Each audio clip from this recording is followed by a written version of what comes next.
So they ended up saying, we need a theater in Midland.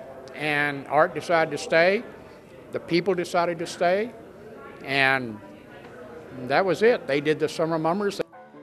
And that's how it all started. First year it ran was 1949, and they were scheduled to do 6 shows.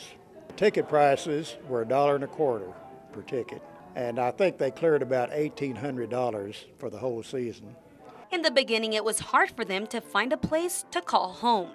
The first Mummers was at the Midland County Public Health Center.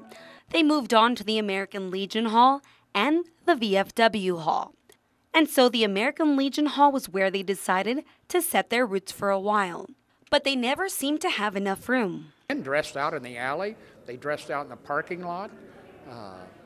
The makeup tables were actually out behind the building. Would be changing costumes in the alley, and you'd get aware of the fact that there was bicycles, like 30 or 40 or 50 bicycles with young teen boys on it, out in the darkness watching this happening. And even President George W. Bush joined in on the fun, and he starred in one of their moviolas. An Arab, as I recall. We had a harem scene, I remember that.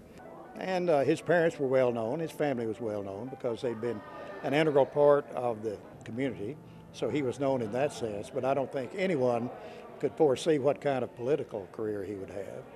And before they started throwing popcorn around, they had peanuts. They didn't throw popcorn. We didn't sell popcorn then. They threw peanuts and beer cans on occasion. You don't mind getting hit by popcorn, but peanuts in the shells hurt. One thing that will never change is the fun that everyone has. Audience, you ought to go to Mummers once before you die. You know, it's just, it's a unique event. You really need to see it. And you get popcorn in your underwear. If you haven't got popcorn in your underwear, you haven't been to Summer Mummers.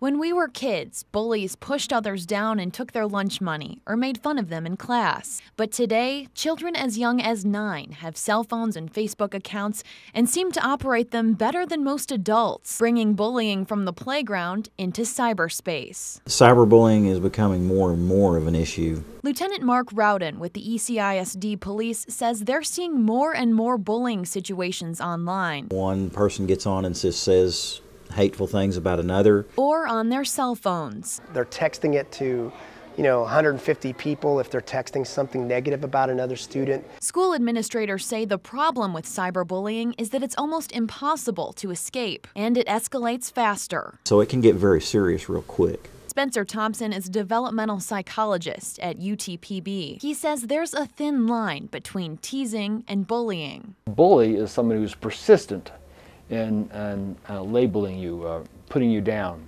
It's that persistence that will have a long-term effect on somebody. Thompson says the most common responses are avoidance and withdrawal, but in some cases the consequences are suicide and young teens facing serious charges like harassment, intimidation, and invasion of privacy. It's a reality that's faced right here in West Texas. In October, the FBI was called in to investigate an incident at Permian High, where a Facebook page dedicated to gossiping about students got out of control. Basically, anybody was fair game. Parts of the investigation are still ongoing, but no criminal charges were filed because there weren't any threats made. What it came down to was name calling. These things blow up instantly. They snowball on them and they're not able to control it.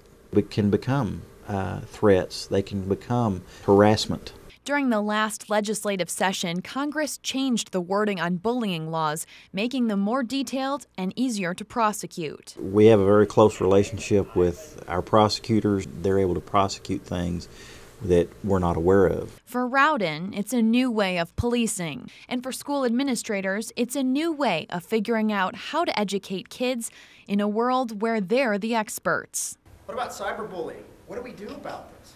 That's why Enriquez has been meeting with students as young as 4th grade, helping them understand cyberbullying, the way it affects others, and the consequences. Rowden says the most important thing is that parents are checking their children's phones and Facebook accounts. We want our children to have their rights and have their freedoms, but they are still our children, and we still have a responsibility to protect them. What's a predator? What's a predator? It's a far cry from the days of hopscotch and schoolyard basketball. But today's conversations are not yesterday's conversations. But school officials say they're ready to take on the issue in order to protect our children. In Odessa, Kristen Lowe, News West 9.